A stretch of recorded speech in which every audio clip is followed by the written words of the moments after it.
Hi friends, welcome to home vibes with Nageshwari. ఈరోజు నేను lunch box కోసం అని చెప్పి మష్రూమ్ క్యాప్సికమ్ శాండ్విచ్ చేశానండి. చాలా సింపుల్గా చేయొచ్చు ఇది. ఒక ఆనియన్, కొంచెం క్యాప్సికమ్, ఒక హాఫ్ క్యాప్సికమ్ తీసుకొని బాగా వేగనివ్వాలి. వేగిన తర్వాత మష్రూమ్ కట్ చేసి వేయాలండి. మష్రూమ్స్ కొంచెం హైలో పెట్టుకోవాలి, లేదంటే రబ్బర్గా సాగుతాయి ఇవి. మనం ఫ్లేమ్ స్లోగా పెడితే మష్రూమ్స్ నుంచి వాటర్ రిలీజ్ అయిపోతుందండి. బాయిల్ అయిపోతుంది అది. యాక్చువల్‌గా ఫ్రై అవ్వాలి ఇక్కడ శాండ్‌విచ్‌కి.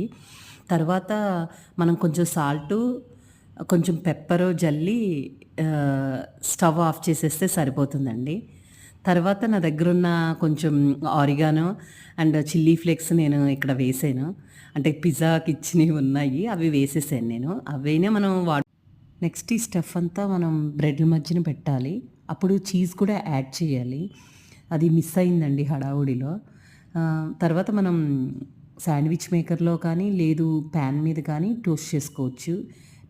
నెయ్యి అయినా అప్లై చేయొచ్చు, లేదు బటర్ అయినా అప్లై చేయొచ్చు. బావుంటుంది లంచ్ బాక్స్‌కి.